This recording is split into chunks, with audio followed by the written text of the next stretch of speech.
Hi guys, welcome back to my channel. So a bunch of people have been asking me how I became a makeup artist, like do I have any tips for anybody looking to break into the industry. So this is just a video, I'm going to try to keep it short, just talking about how I broke into the industry and a little bit about my personal journey.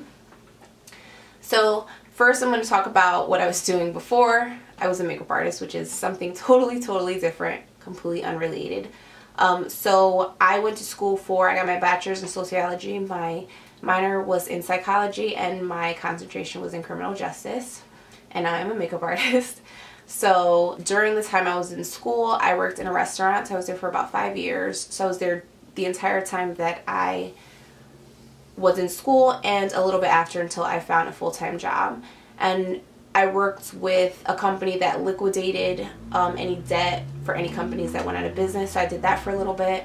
And then I worked with an after-school tutoring program for about 2 years. I was a program manager, which was cool. It was a lot of work. I worked probably like 70 hours. I didn't have any time to do anything for myself. So I did that. And after that, I actually left that job and I went to go stay with my mom. She lives in Miami. She was going through some stuff. So I kind of went, to be with her. And during that time, I did notice that I was starting to feel really like sick. Like, first of all, like, let's just talk about Miami. It is probably my favorite place on the face of the earth. So every time I go there, I always have a great time. I'm always like, what's going on? Who's where? I'm like all about enjoying Miami. So I went down there and I literally did not get out of bed for like 2.5 months. Like, I was so sick, didn't know what was wrong with me. Like, my hair just totally changed. It just kind of, all my curls kind of just dropped, and my hair was like, didn't have any bounce. And I was starting to feel really sick. Like, even when I showered, I had to sit on the floor because I physically could not stand, because I just felt like I was out of breath. I was like dying. So I should have went to the doctor, because at this point I had my menstruation for probably like almost 20 days out of the month for a few months at that time, and I was terrified to go to the doctor. So during that time I was there, I went to go take my dog to go get a haircut. The place was probably about 2 blocks away, and every like 5 steps I had to sit on the sidewalk and like take a breath. Like, it was crazy. Like, I couldn't even walk 2 blocks. During that time I was just like, okay, you have to go to the doctor. Like, you just got to deal with whatever is going on. So I went to the doctor. I got blood work done. Probably like 2 or 3 days later, the doctor called me and he's like, Denise. And like, the way he said my name, I got like chills, and I'm like, yes. He's like, you need to go to the hospital right now. I'm like, why? He's like, you're gonna go into cardiac arrest. By far the scariest thing that anyone's ever told me, and I like totally like freaked out. So my mom's like the worst under pressure. So she's like freaking out. She's like, oh my god, we have to go to the hospital right now. I'm like, Mom, like, calm down. Like, okay. So I got like my stuff. Like, I went to the hospital. Like, I could barely walk into the hospital. Anyway, they admit me. They basically told me that my blood level was at like a 5.1-ish. I don't remember the exact numbers because it was a few years ago. And for like my body weight and height, it was supposed to be around like a 12.5.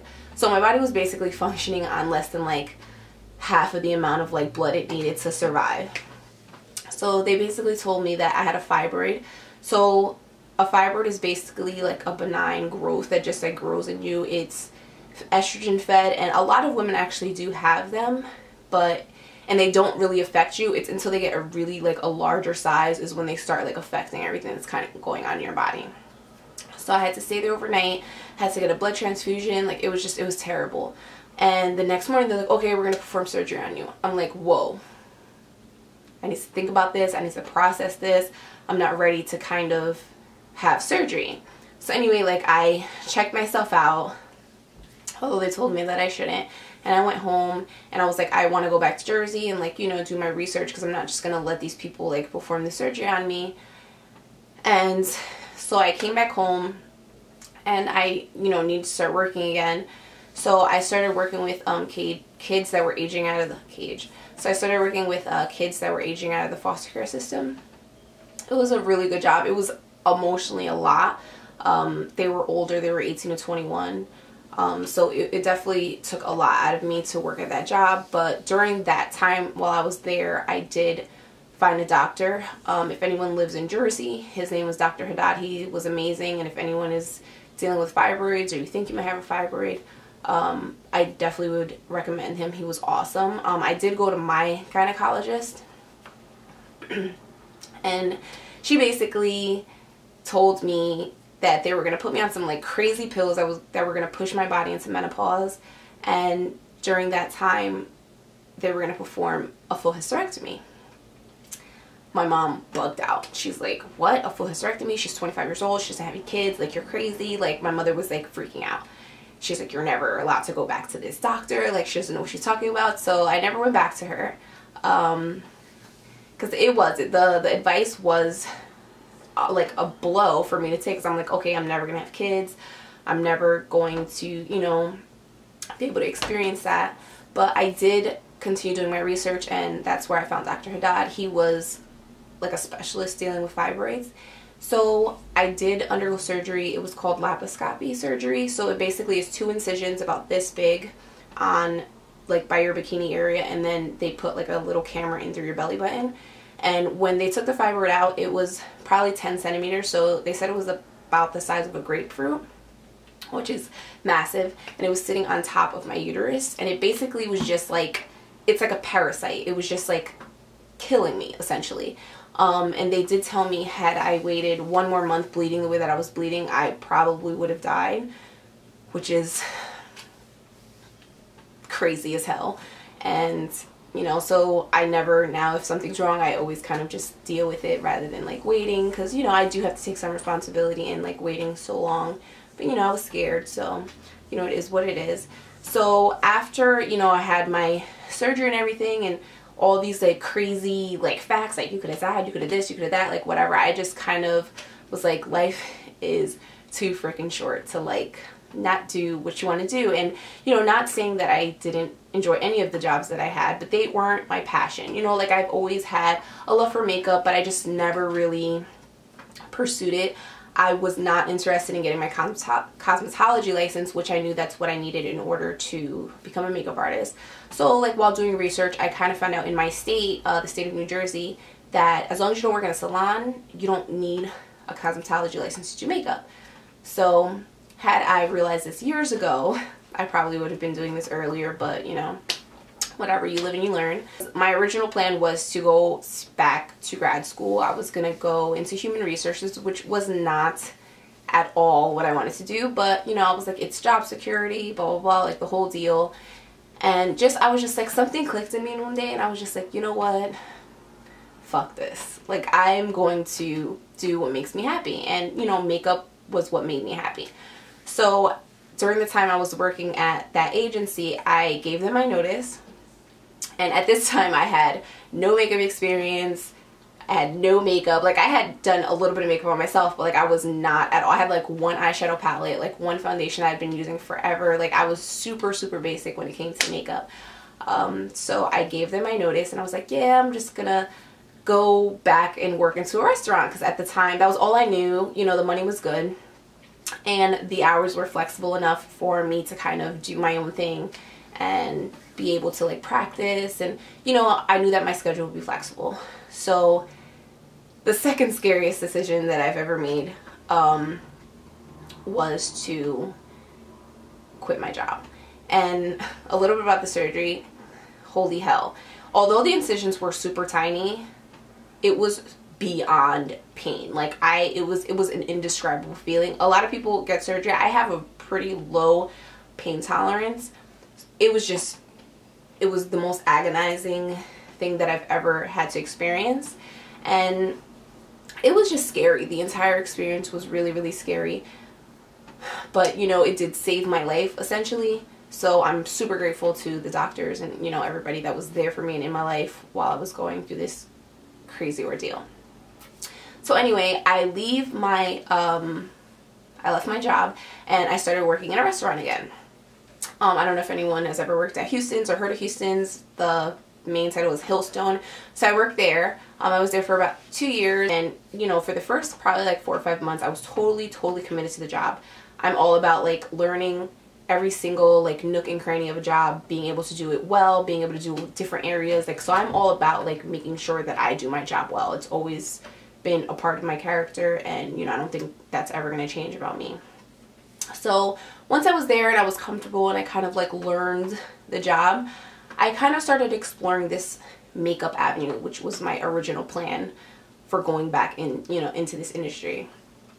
So I actually just, it's the craziest thing. I just went and bought like 3 makeup books, and I started watching every single YouTube video, and I would visit every single makeup blog that you can possibly think of, and I was just reading like product reviews and a bunch of different things to see what was good and what was hot and like what trends were, because I really was not well versed at all in this industry.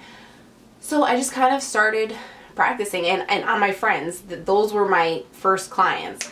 And I actually, like, all of my friends are very, very like diverse. One of my best friends, she's Mexican. My other best friend, she's Cuban and Puerto Rican. My other best friend is black. You know, all of my friends are, my other best friend, Nicole, she's Irish and Puerto Rican, but she's super, super fair, beautiful eyes, whatever. So all my friends are very, very different. So I just kind of use them to like practice on different eye shapes and different techniques and stuff. And obviously I started practicing on myself.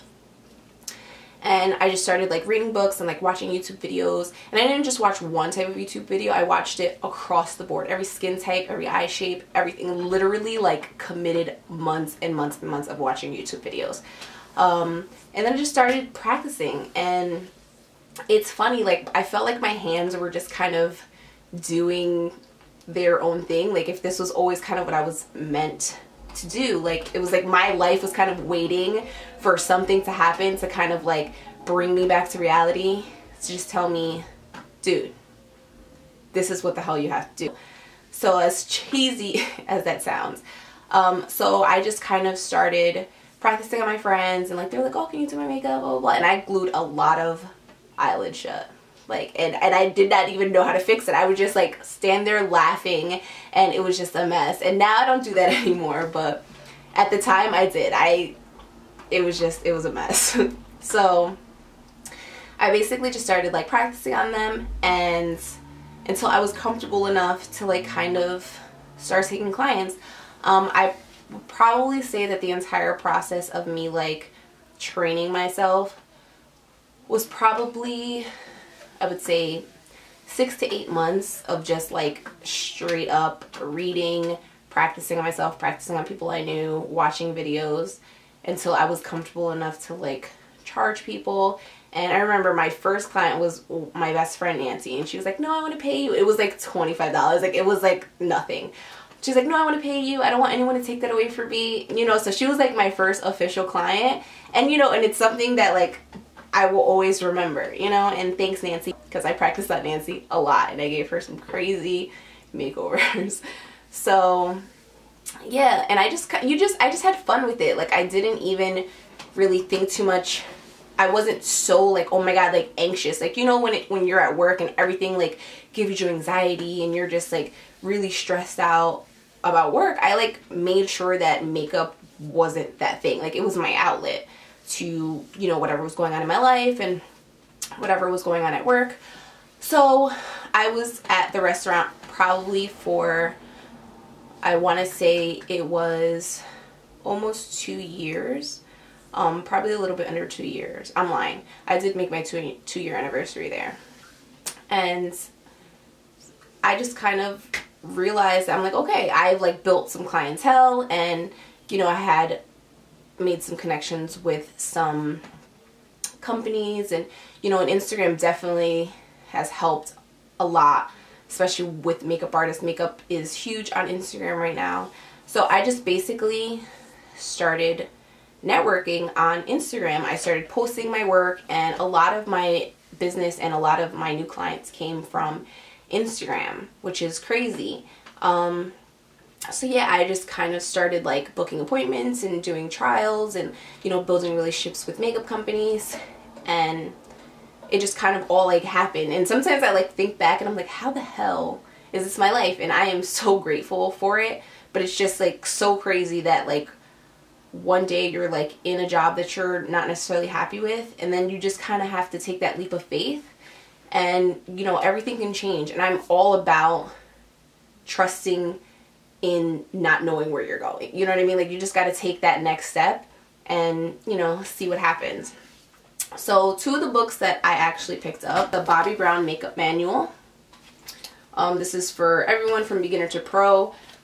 It's pretty detailed. A lot of it is her products, but it's not just Bobbi Brown products. These are techniques that you can basically use across the board. And then this book, it's Ray Morris Express Makeup. I picked up this book as well, and it just gives you some ideas and inspiration to, you know, create looks and, you know, just kind of step out of your little box that you may be in. So yeah, guys, so in total I've probably been doing makeup a little bit over 2 years. I actually did leave the restaurant job, for anyone wondering. I left last August, so this August will be 1 year that I left. So yeah, I just kind of took a leap of faith, and this is where I am right now. So yeah, it's been a crazy, amazing ride, and I definitely can't complain. You know, it's definitely nerve-wracking because you're kind of your own boss. You have to like do everything yourself. You have to like grind. You have to like hustle. You have to book all your appointments. You basically cannot slack, because at the end of the day, there's going to be no one breathing on your neck basically telling you what to do. Which is, that freedom is nice, but it's also scary because you really cannot slack. So now I just am a full-time makeup artist and blogger, which is really exciting. So there's a few things that I did on Instagram that I do feel made a difference. The first thing was, if I really liked a product, I post about it. You make sure to always tag the company, and you always make sure to hashtag the company, because sometimes they may not see the tag, especially if it's a really popular page. But a lot of companies do go through the hashtags. And let's say if you buy something and you really like it and they like your work, then, you know, they can send you stuff as well. And then, you know, there's more things for you to review and stuff like that. And that's one of the ways that I kind of started out. And then also hashtagging all the big companies, like, and big tags, you know, the ones like makeup, makeup artists, like makeup of the day, like those are all like big ones. And then you can also tag like the bigger Instagram pages, like there's repost pages, you can tag those as well. You also want to build relationship with other artists, because it's really important for us to remember our common love. Like, you know what I mean? There is a lot of drama and stuff going on the gram right now, but at the end of the day, we all love makeup, and that's kind of why we have Instagram pages, and that's why we make videos, and that's why we post and stuff. So let's not forget that that's like the main purpose, and kind of leave all that like craziness to the side. So building relationships with people on Instagram, I've made some of the people that I speak to regularly are people that I've met through social media.